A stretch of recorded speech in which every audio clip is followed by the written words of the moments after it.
Good morning, everyone. While we wait for folks to continue to get logged in, we're going to just do a little bit of housekeeping. All attendees are in the listen mode only. You're automatically muted when you come into the webinar, but you can switch back and forth on your audio between your phone and your computer if you need to. If for some reason you're having technical controls or technical problems, you can just get to the control panel by clicking on the audio tab, and you can switch back and forth between those two. We are going to take questions during the entire webinar, but we do have a question and answer session at the end. So I will moderate those questions for Jay as we go along. And if something's relevant to what he's currently saying, we might interrupt him and go ahead and ask that question. But we do have that Q&A at the end also. And if for some reason we can't get to all the questions during the webinar, you can email me afterwards for any follow-up or additional questions that you may have, and we'll take care of those. So Gayla, you ready to get started? I am. All right, here we go. Good morning, everybody. Hope everybody is off to a great start. I know that we normally have people joining us from all around the U.S. So here in Missouri, it's 8:30. So good morning And with it's a cup cold. of Joe. And it's cold and rainy. We're tired of this. We have not had spring. I mean, we had a couple of days of like 85, 90, and then all of a sudden, you know, and home office is in Branson, Missouri, which is really close to our Arkansas friends.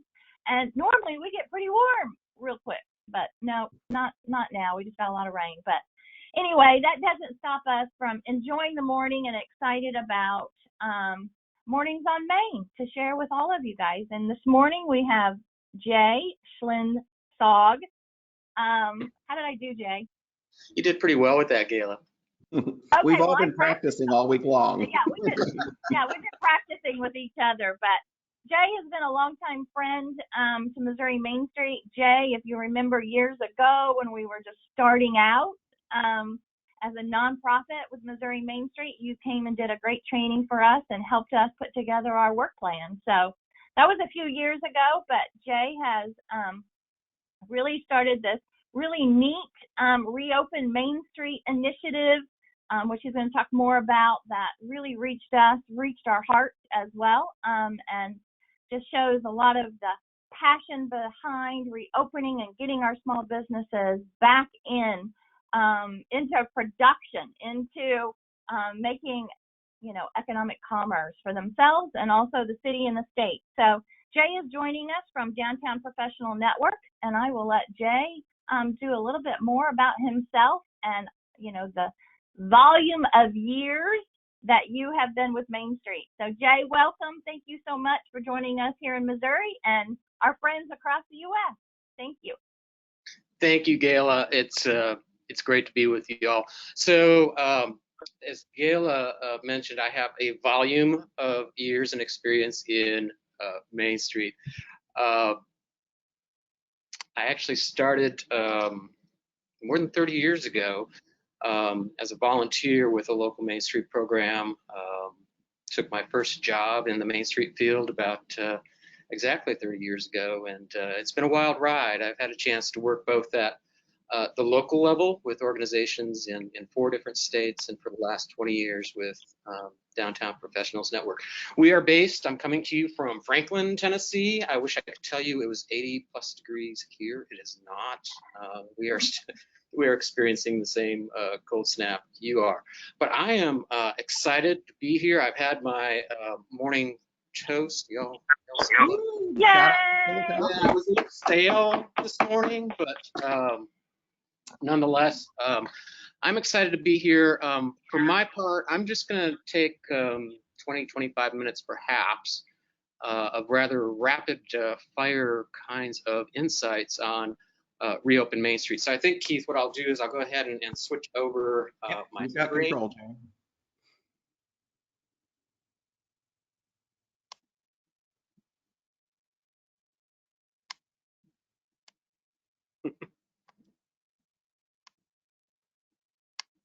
Take just a second to get that transitioned over to Jay.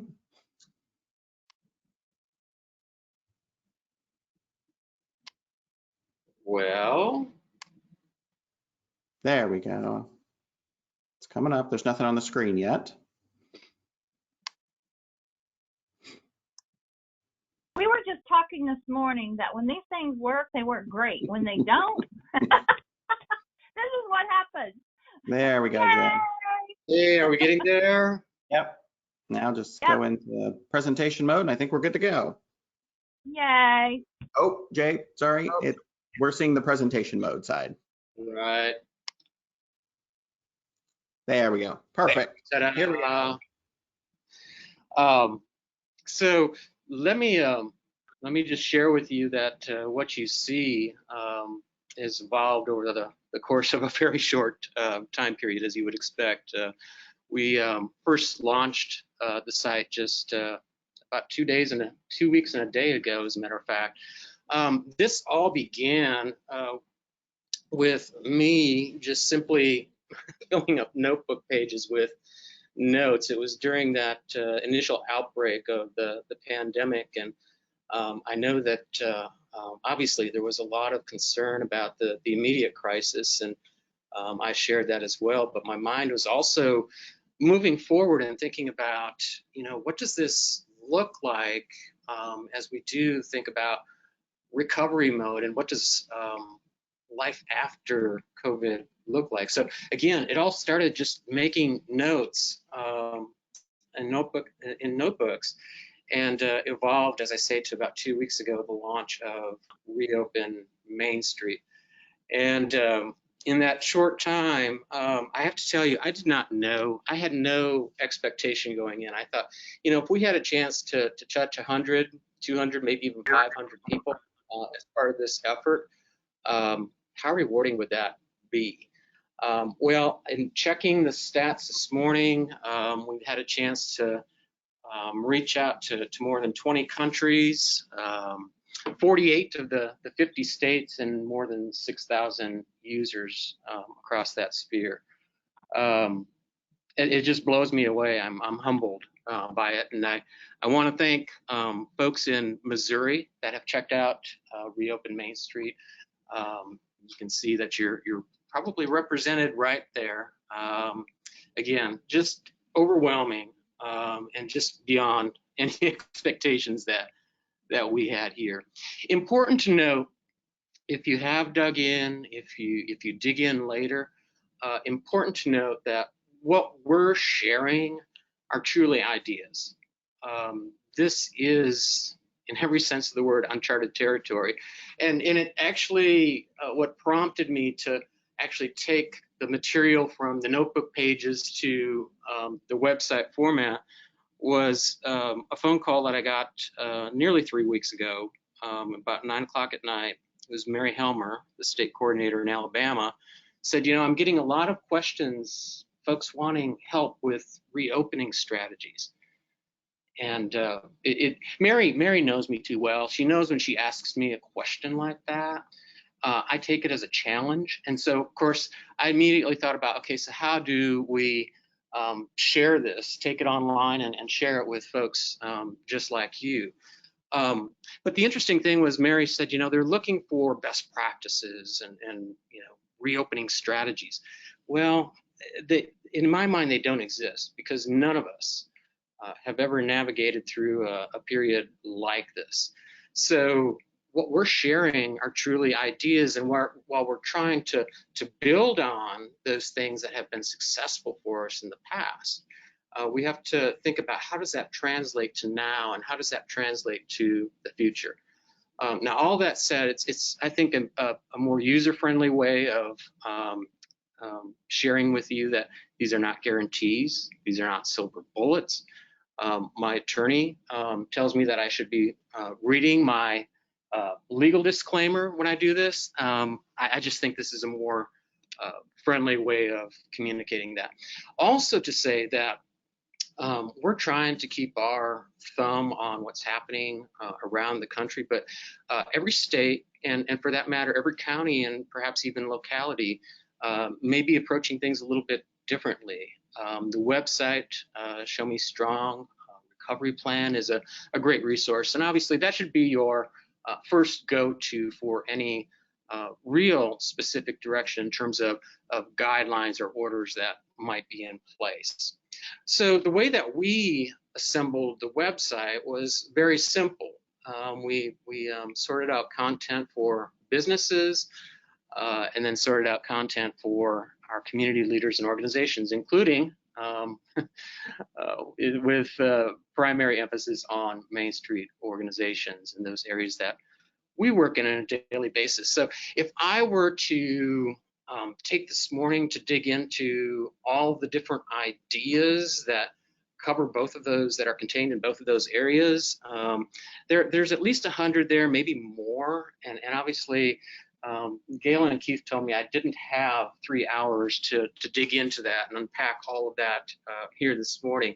So I thought what we could do this morning for this part of the get together is just share 3 overarching ideas or common threads. As we put the material together, we landed on what were 8 to 10 different themes or common threads or prefaces for all the content that followed. I'm not going to share all of them with you, but I just want to share with you some ideas and some examples that really emphasize the need to enhance the comfort level that I hope give you free license and liberty to experiment in this new reality. And finally, how we might think about seizing on opportunities moving forward. So let's just dig in and share some examples with you in terms of activities to enhance the comfort level. And you don't have to be a genius, although I do think Dr. Birx is. So I know some of the ladies out there, you have this crush on Dr. Fauci, right? Dr. Fauci.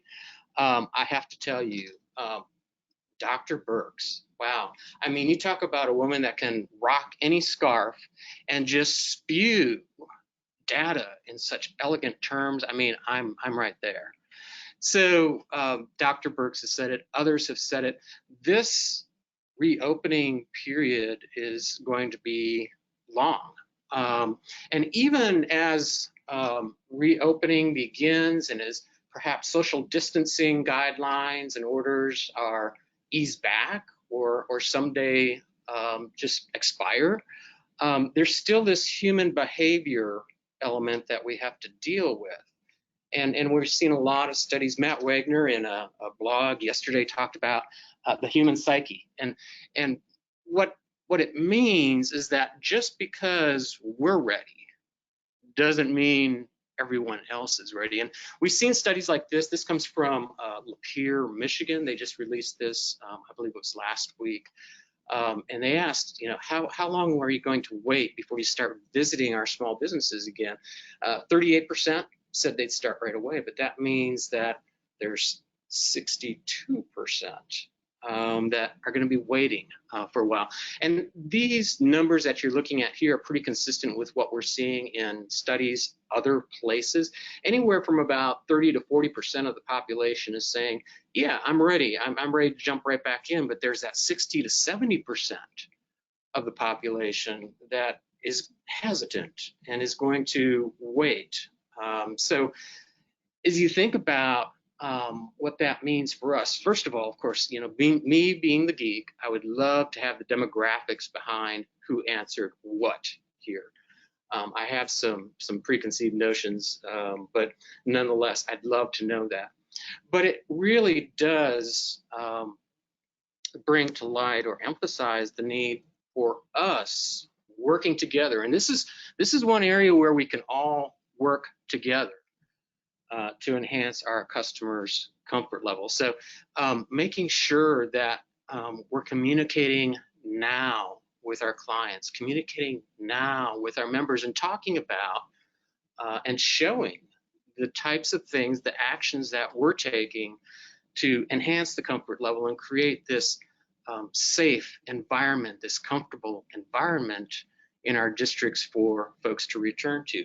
And just as Dr. Birx noted, social distancing is, even after the guidelines are eased back or expire, human behavior is going to continue following social distancing and good hygiene practices for some time, and that's probably a good thing. I love how Iowa helped to illustrate the appropriate social distancing. I did not see, I saw a few other versions from other states. I didn't see one from Missouri. If anyone has one, I would love to see what that looks like. Others are getting more creative. Twisted Barley Brewing in Jasper, Alabama, is literally using kegs to show social distancing practices there. Any kinds of things that we can do, again, that are visual and that help to demonstrate the fact that we are taking action and that we are working together to enhance that comfort level, is only going to benefit us, especially for those that are hesitant. And as we think about what that looks like, it's not just posters, it's not just narrative, but it's actually demonstrating that it's happening. So actually having our staff out there, those folks on the front line, making sure that they're taking measures to sanitize, to clean, to enhance that comfort level in plain view of our clients and customers as they return. Hand washing stations, good idea, even a better idea in the public domain. And many of you have seen these portable ones. The same folks that you rent your porta potties from, oftentimes are a source for these portable hand washing stations that you can position on the sidewalk or in your public spaces. Of course, you've seen more elaborate kinds of hand washing stations, perhaps at one of the zoos in the petting zoo area. And it may be that with some of the new CDBG provisions coming out, maybe we could even think of funding some of those kinds of hand washing stations in our districts as well. I even ventured that, if we do have existing water drinking fountains, perhaps they could be retrofit with hand washing stations. And the good thing about, I don't know if it's a good thing or not, when I share those kinds of ideas, quite frankly, I'm not the engineer that has to figure it out. It just seemed like kind of a good idea. But then I came across this, and to me, this is just genius, right? I can't even tell you exactly where it's from. I'm pretty sure it's from someplace overseas, but it's just simply a fabricated, in this case, a drinking fountain that attaches to an existing fire hydrant or fire plug. So it has that ready source of water right there. So if one of you pick this up and manufacture it, I have to have a photo. I absolutely have to have a photo, and we will promote that far and wide. Businesses also have to be thinking about plans for limiting access. And now this varies from state to state, area to area, but there are examples of where some of our close contact businesses in particular, so your hair salons, your barbers, your nail salons, tanning salons, what's happening is that as they're being allowed to open in the initial phases, the business is open, but the door is locked. And the only way that folks are able to access the business is with an appointment, and when a staff member is ready to greet them and actually allow them into the facility. You could do something a little bit more fun, and perhaps you've seen some more fun things that folks are doing where you are. Finally, in terms of enhancing the comfort level, we talk a lot about customers. We can't forget about the employees. This is really crucial in so many different respects. Number one, we want to do everything that we can, obviously, to protect the health and safety of our employees. That's just good business sense, but it also is just being a good human being, quite frankly. So part of that, too, is making sure that we're providing the training for our employees especially in those frontline positions. I have to tell you that many, maybe even most of the horror stories that I'm hearing during the initial reopening phase down here in the southern states is not so much the behavior or the practices of fellow customers as much as the interaction. More so, it's with the interaction that folks are having with employees and frontline staff members. So it's just vital that we're providing that training. And I would also encourage those that have employees, engage them in your planning efforts.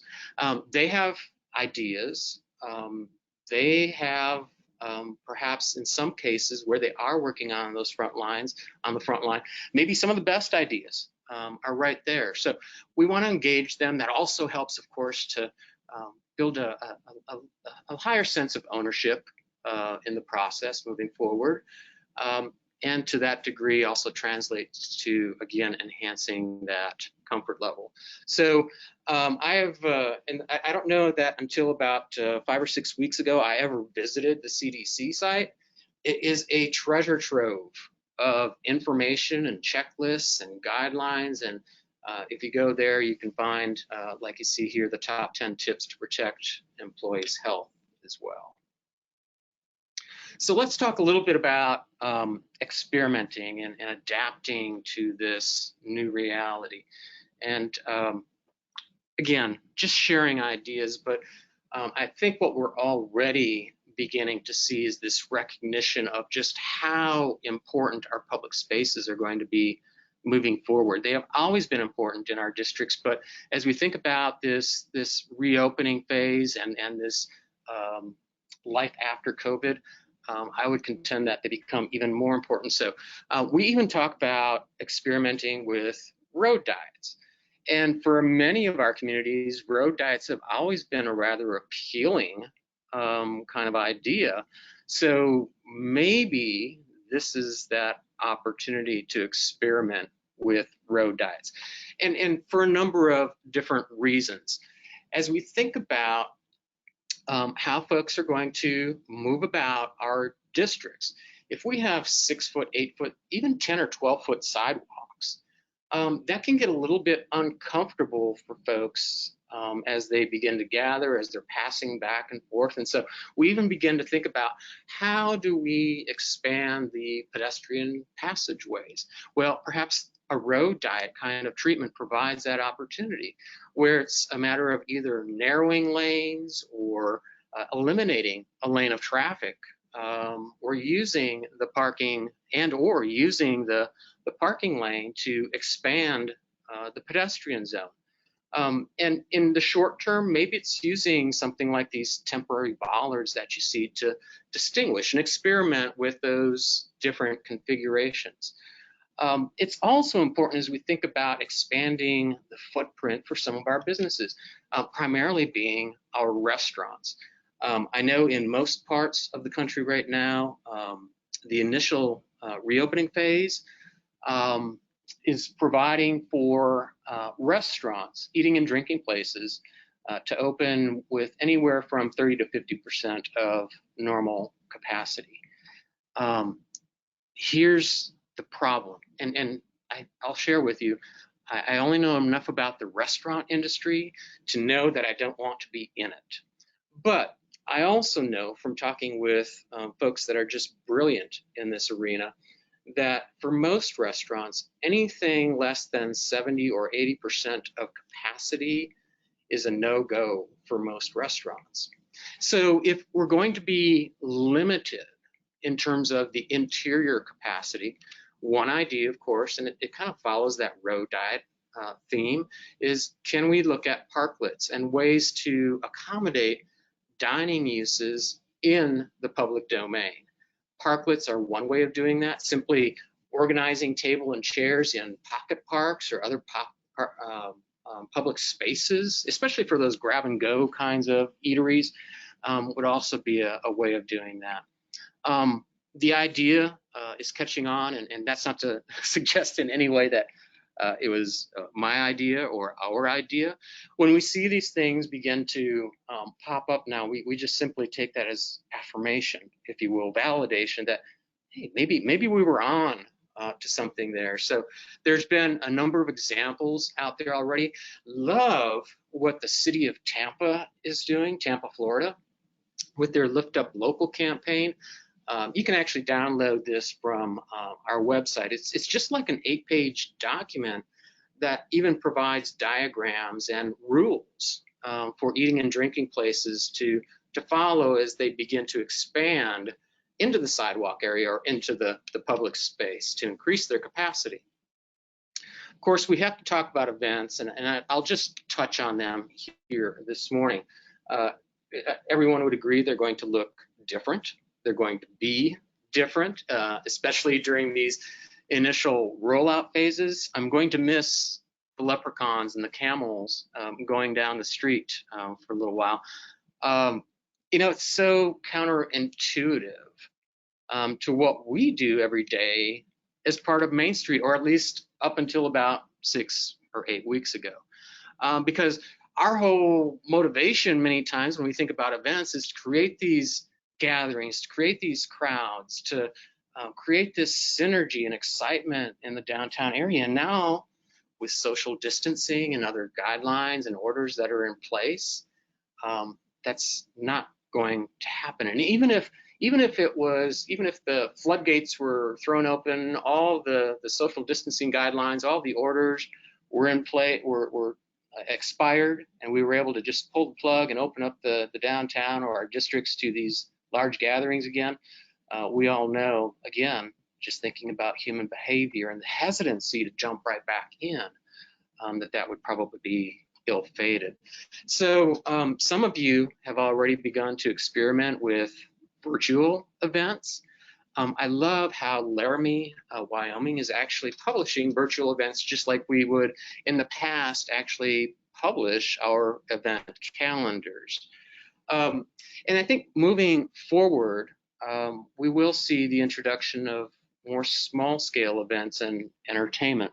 So I have to tell you, my brother is a brilliant actuary. He travels the globe, or at least he did up until a couple of months ago, travels the globe working with these major corporations. And, like I say, he's just brilliant. He's obviously much smarter than his younger brother. But you know how families are, right? So in the family, my brilliant actuary brother is known as the dork, who plays the accordion and wears a fanny pack. And so I have suggested to him in the last week or two that, if ever there was a time for you to launch that encore career, it would be now. But the whole idea of these small scale acts, events, and entertainment actually, to me, is quite exciting. I think it offers the chance to provide this kind of impromptu entertainment, these surprises that just treat folks that come to the district and begin to re-experience it in new ways. So be thinking about, what might you be able to do partnering with your arts organizations, for example, working with your cities, your local governments to make sure that the right ordinances are in place that would provide and actually encourage this kind of impromptu kind of entertainment. In Wausau, Wisconsin, a few years ago, we even looked at the idea of retrofitting planting areas as busker stations that could also serve as seating areas when they weren't being used for performances. And Wausau, what they had were a number of these planting areas. They're visualized in the sketch up above. They have a number of these planting areas where the trees had died, the vegetation might live for might look good for 2 or 3 months, and fencing was broken and decrepit beyond repair in some cases. And so the idea was simply to retrofit those planters, again, to accommodate these different kinds of small acts, small kinds of entertainment, and also serve as seating areas when not in use. For those of you that are thinking about what events look like, some things that you should be aware of, whether they're small or bringing back those larger events, again, would point you to the CDC's website. There is a lot of information there on how to prepare and strategize bringing those larger events back. And as you are thinking about introducing those small events, that entertainment, and as downtown or your districts do come back to life, make sure that you're illustrating that experience. So even as those small entertainment acts are taking place, make sure that you're live streaming it. Capture images of folks returning to the district and enjoying the comforts of the district. Folks are going to be longing, they're already longing for this chance to recapture at least some sense of normalcy again in their lives. So make sure that you're doing that. Use those images, use testimonials, use your live stream and videos to really capture what's happening in the district and to reassert to especially those folks that might be at home and be hesitant about venturing back out that indeed there is this place where I can go and be comfortable and be safe and feel secure. In my mind, downtown is ideally positioned for that, especially as we begin to think about how we use those public spaces, how we as a community can come together to send that message and enhance awareness. And especially as we think about how we can appeal to these folks that are wanting to return to this place, this comfort zone that, in my mind, downtowns and traditional business districts are just ideally positioned to capture moving forward. Finally, want to talk about opportunities. And as I've had a chance to work through this, it would be real easy sometimes to kind of let gloom and doom take over. And even I've had to sometimes kick myself and say, no, let's look forward and let's stay positive. And sometimes that means finding that sliver, even if it's just a sliver of a silver lining out there. So this is not doom and gloom as much as it's reality. Not all businesses will survive. And some have suggested that, well, that's kind of in your face. No, it's just reality. And Dateline yesterday, Brentwood, Tennessee, we see it happening already. Vittles had been around for 20 years, even offered carryout as part of their model for those 20 years. And the owner reported that even offering the carryout, being open, so to speak, during that period, they saw an 80% decrease in their business and are closing the door. Also for those of you that aren't familiar with the Nashville area here, Brentwood is a very well-heeled, affluent area of Nashville, and it just demonstrates that it can happen anywhere, and it will happen. Now, I would also just suggest to you, as you think about this, even in good times, right? Even in the best of times, in most districts, nearly all of our districts, there's some amount of turnover that occurs every year, right? Businesses leaving, businesses coming. So even without thinking about COVID, there are opportunities that present themselves. So to what extent that turnover, what extent that turnover looks like in the coming months, anybody's guess at this point, but this is rather alarming. It's a study from Brookings, an article from Brookings, where they identified those business types that they put in this immediate risk category. And as you look at that, the categories there, well, many of those types of businesses are the very types of businesses that populate our downtown district. So I didn't share yet with you the real motivation behind doing this.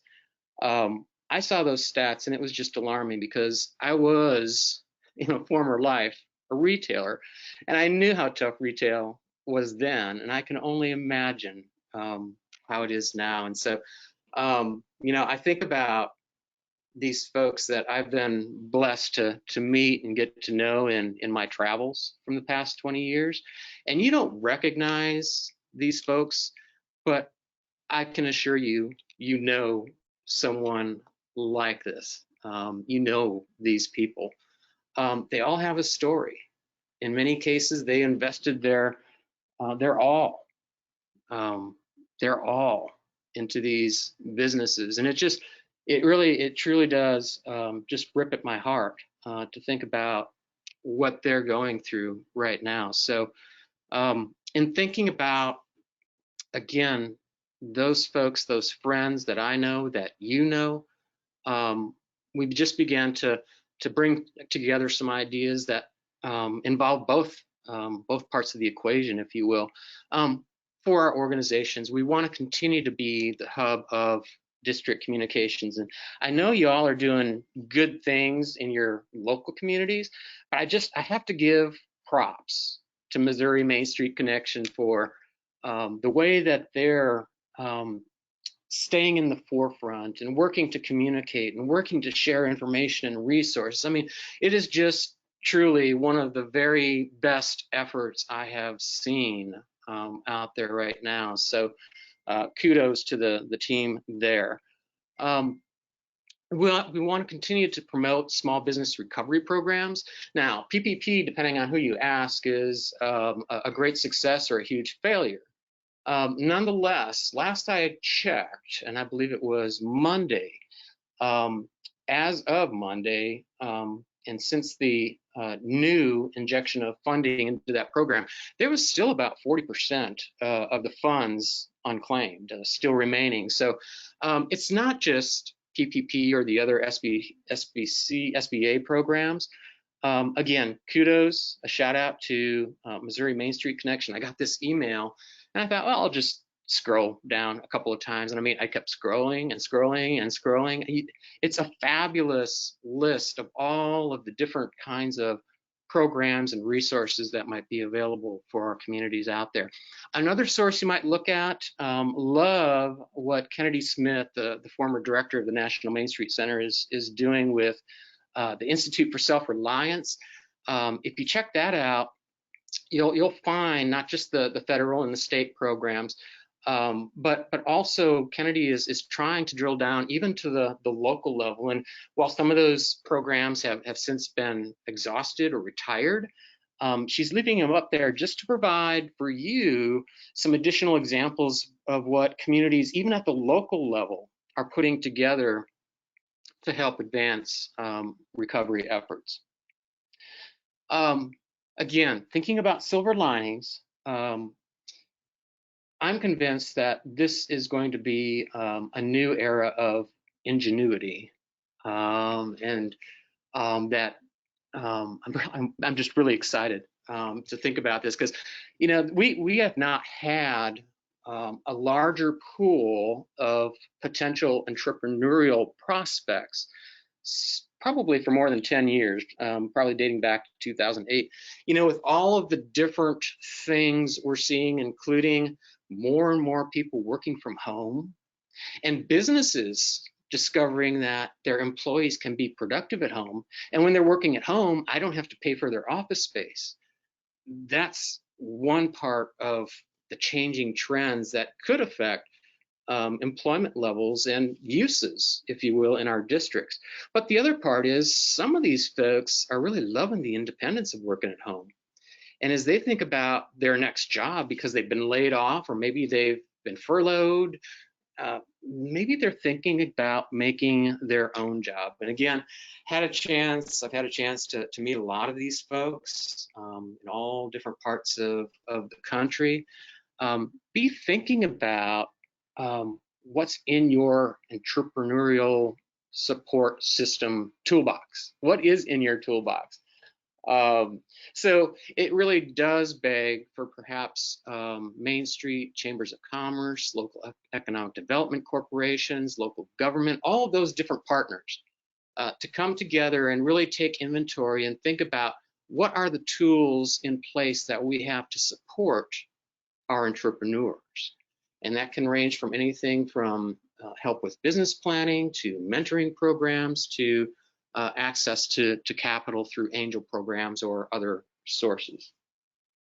And do be ready for investors. One of my best friends is a builder / commercial broker / developer / investor. And I can tell you right now, he and his friends are on the hunt for investments. And part of it certainly is the misfortune of some. Some of our businesses and property owners are just deciding, hey, now's the time to get out. I'm just, I'm getting toward that age. I don't need to go through. I'm just going to get out. So as those opportunities present themselves, just make sure that you have the information tools in place to help those investors, those entrepreneurs, and those business prospects through the process. So make sure that you have current and up-to-date information available. Make sure that your property inventory is up to date, especially those properties and spaces that are available for sale or lease. Shout out to Lease Summit here. They've always done a great job in that regard. Make sure that you have processes for development or for opening a business clearly outlined so that you can help prospects through that process, and keep an inventory of those different funding sources and sources of technical assistance to help folks along the way. So I mentioned it would be rapid fire. It was. We've only really scratched the surface, but as we do think about moving forward, just want to share a few things with you. I mentioned the motivation for me in thinking about those business members, those folks that have touched me across the country and shared their stories. And I also thought about me 30 years, 25 years ago, sitting in the chairs that many of you sit in right now. I know, having been a Main Street director, having been a chamber director, having been a foundation director, I know even in good times, those jobs are challenging, right? I mean, we do it. I'm sure many of you do it because it's a passion for you too. And so I just pictured I pictured myself 25 years ago and thinking about how do I navigate this? What can I do to play a value added role? So I certainly hope that you might be able to mine a nugget or two from the different ideas that we're sharing here today, and that you can jump on the website and dig into in more detail. And I hope that maybe it'll even inspire one or two of you in some of those tough times. Things change by the hour, by the minute sometimes right now. So keep the faith, keep the faith. Know that you have a big fan here for everything that you're doing. To that end, if you haven't jumped on the website yet, again, you certainly know how to do that. We are doing what we can to try to keep the content on the website up to date and adding some additional information, doing what we can. It's a challenge right now. We're using Facebook to provide the most frequent updates and sharing examples there. So would encourage you to go ahead and visit us at that Facebook page. If you're so inclined, you can certainly give us a like. And finally, reach out. Keith mentioned that if you have questions coming out of today, certainly call Keith. Keith has all the answers, right? If you want a second opinion, feel free. This is my direct email address and my direct number. When you call that number, if I'm not already on the phone or distracted by something else, I pick up that phone. I would love to hear from you. I'm looking forward to hearing from you here this morning and sharing ideas, trying to answer any questions we might have. But please know we're your biggest fans. So please reach out if we can be of help in any way. And with that, Keith, I think I'm ready to turn it back to you. Awesome. Let me make that transition real quick. There we go. All right. Well, Jay, thank you very much. That was wonderful information. And as you said, it was rapid fire, but a lot of good inspirational things, and actually hearing a couple comments from folks related to that. So I just want to remind everybody, you can use the question chat box to ask questions of Jay. Lots of great information. You've got an expert here that can answer a lot of those questions that you may have. So please be sure and get those sent in. I do want to do a quick, the first one is more of a comment, Jay, but you were looking for examples of social distancing. So Yes. Actually our good friend and partner, Catherine Jones, who is with Brownfields here in Missouri, said in St. Louis area, they're describing the 6-foot distancing as either 2 Stanley Cups in length or 3 World Series trophies laying on their side. He knows I'm a Predators fan, right? Is that what she's doing? Big at me, the Predators fan? That hurts. That hurts. Yeah. I thought that was awesome. I thought that was awesome. Okay, but on the So, Kansas City side, I got that it was bottles of barbecue sauce. So, That works, dude. However we can demonstrate to customers what 6 feet is important, because we heard yesterday on our director's calls that people are kind of forgetting about that as they're getting out and getting excited about being in the new normal. You know, we heard some stories about Cinco de Mayo restaurants and bars just being overrun and people kind of forgetting. I think they want to forget what we've been going through over the last 6 to 8 weeks. And so, you know, Jay showed quite a few visuals on how to remind folks that 6 feet, you know, we do need to still practice those social distancing as we're out and about. So Gayla actually had a question. What are your thoughts on downtowns coming out of the other side of COVID-19 with a greater economical recovery compared to big box stores? So what are you thinking is relating to more the small mom and pops, the traditional Main Street businesses compared to big box? Wow, you could take me down a long rabbit hole here because I have a lot of thoughts and ideas. We touched on a few of them.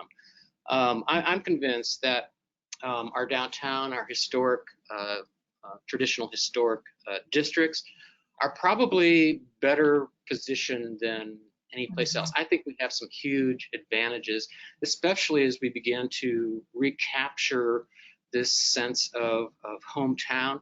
You've seen, you felt this whole Buy American kind of trend evolving. You felt that, and I really believe that is happening at the local level as well. So that's working in our benefit.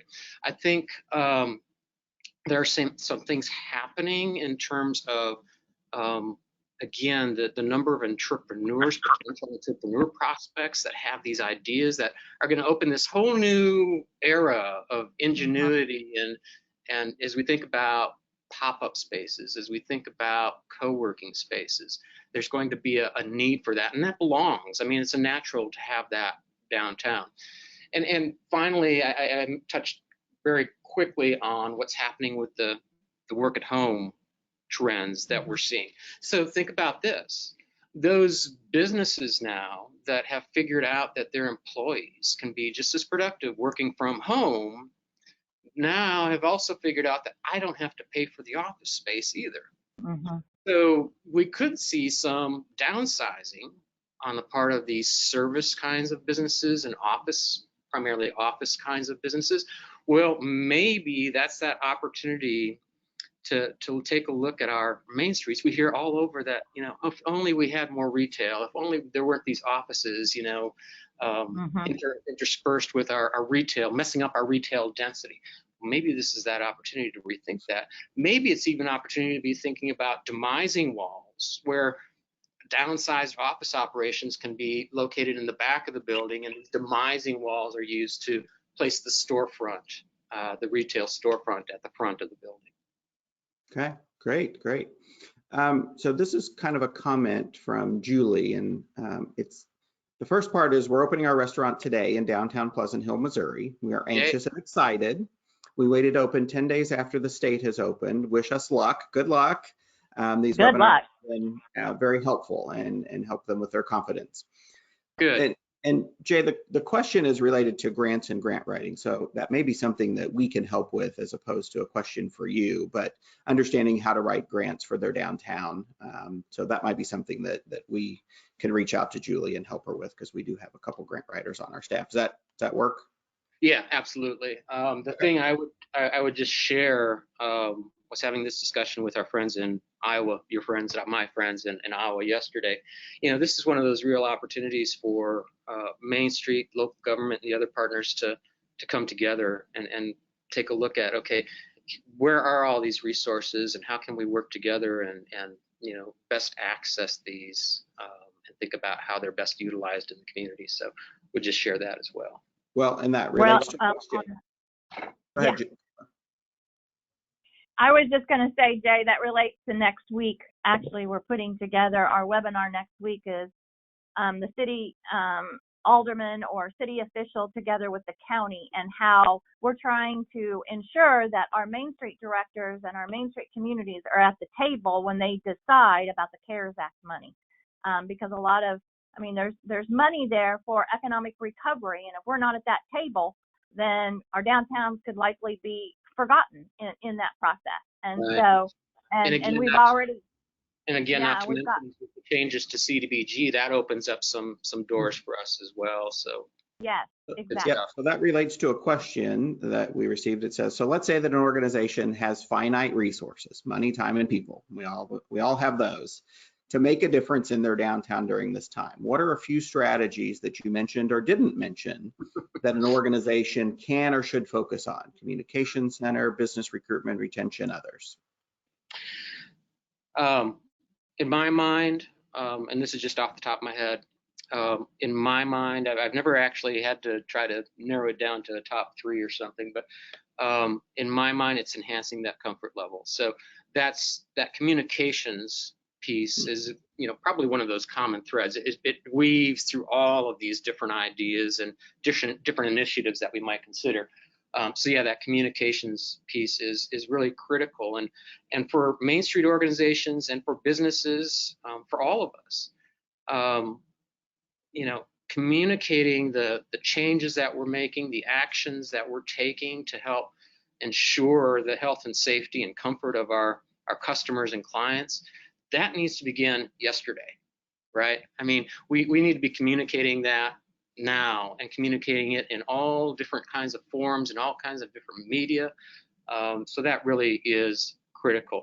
Of those examples that you quickly listed there, Keith, I think business recruitment was on the list. I don't know that I would put business recruitment, take that as a priority.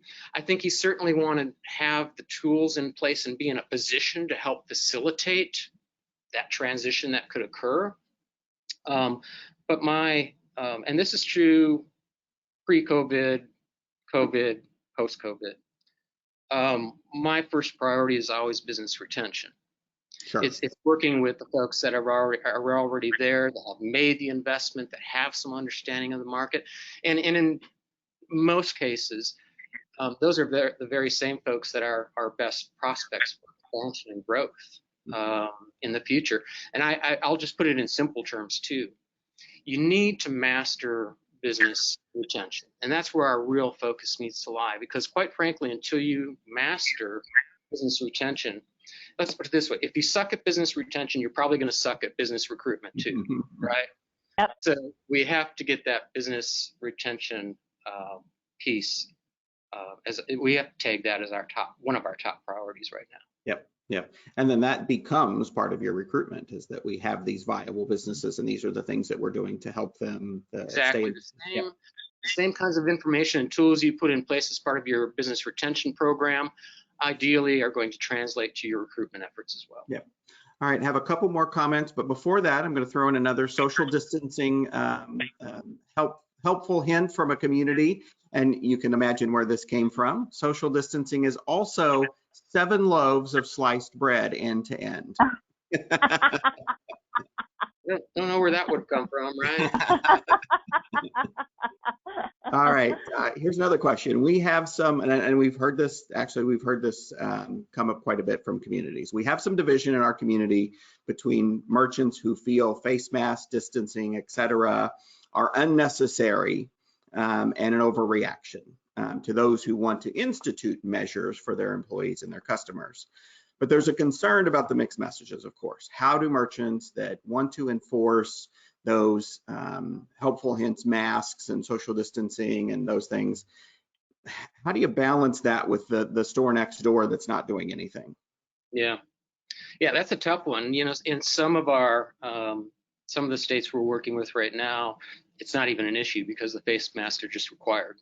They're required of employees, and they're in the case of Tennessee here, they're required of employees, and customers are encouraged to wear them. And I know that it can be different wherever you're at.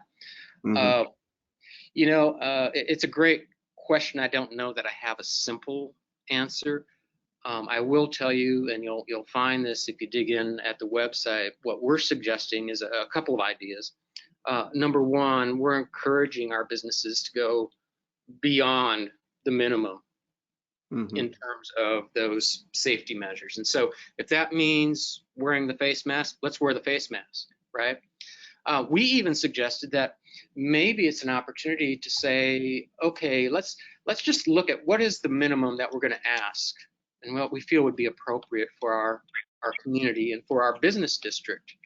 And maybe it's a way to say, okay, hey, businesses, if you sign on to this, at least doing the minimum, you know, we can give you this kind of good housekeeping seal, whatever it is, and encourage good behavior as opposed to waving the stick at those that aren't following the rules or aren't applying the same kind of diligence to those measures.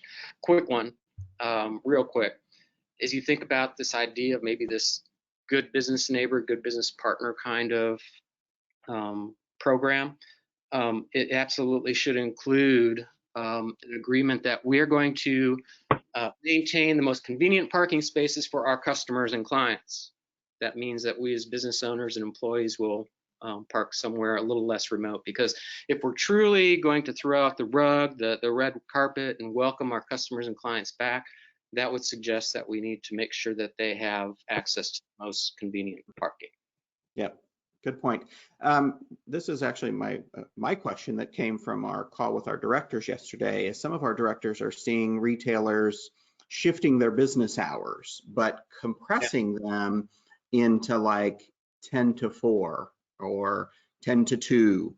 And as you know, as we are reopening and people are going back to work and aren't staying at home any longer, you know, that's going to kind of crunch into the time that shoppers are available. You know, when the country's shut down, you know, you can run out and do some curbside pickup at 10 o'clock in the morning or at 1 o'clock in the afternoon. But as we tend to reopen, so any thoughts on hours and things from retailers? And do you see any shift or are hearing anything about a shift with hours of maybe, you know, we always push in Main Street evening hours, and it's a tough sell for a lot of folks. But you know, if the new normal is curbside pickup and not necessarily shopping in the store, what are you seeing?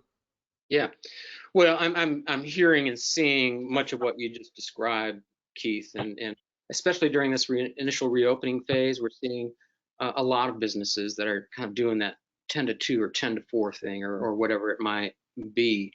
You know, I think all of our businesses are going to be experimenting with hours too moving forward. I've never been convinced, quite frankly, that 9 to 5 is right. But maybe 10 to 6 is better, or maybe it's 11 to 7. I don't know, and that can vary, of course, widely from business to business. But I do think, Keith, that you hit on it, that with the changing trends, that some of which we've already talked about, it may be that that 5 to 7 p.m. period is going to become even more valuable moving forward. Yep. I have one more quick question I think is very valid. I know we're actually at time, but I think this one is very important because we've had this question asked of us. How would you address city leadership that's ready to relaunch downtown events and Main Street programs that are a bit more than those that are a bit more hesitant? I think let me make sure I understand the question. So the question is, if the city is saying, yeah, we're ready, let's go ahead and just open things up. Business as usual for events. Let's go. Kind of go back to normal. Mm-hmm. That scares me a little bit, quite frankly. It scares me because, again, we need to be thinking about behavior and how folks are going to respond to that. And I think that there actually could be some longer term negative consequences to taking that kind of approach. Yeah. Yeah. Joe spoke last week and talked about a lot of rethinking your events and how they take place. If you normally have a music event and everybody gathers in a park, well, why not put those on different street corners and let people roam the streets, spread that event out over blocks instead of it just being all in one block. And so I think there's some creative things that are going to be done with events, and you highlighted some with the virtual, but I think we're going to see more and more of that as summer gets here, weather changes, and people are going to be outside. I think we're going to see a lot of that happening. So, all right. Thank you, Jay. Well, Jay, My pleasure. Thank you. It was wonderful, and we knew it was going to be. And, I am so grateful for Mary calling you and saying, hey, I need help, because by Mary reaching out, we're all getting the help. That's just the way you are, Jay. So thank you. And you just work with a lot of passion, which right now we all need. We need that human part of all of it. So thank you very much. I want to remind everybody, next webinar, next Mornings on Main is going to be again about the CARES Act and how you can work with your city officials and your county and hopefully position yourself at the table. We're going to have a county commissioner and a city administrator that are going to share how they're coming together and supporting their Main Street, their downtown. So everybody have an amazing week, and we get to see you again next week. Thank you, Jay. I will let everybody know that we will have a PDF of his presentation. And of course, this is being recorded and will be in our library. So you all have a great day. Thanks, Jay. You're welcome. Thank you. Bye-bye. Thank you.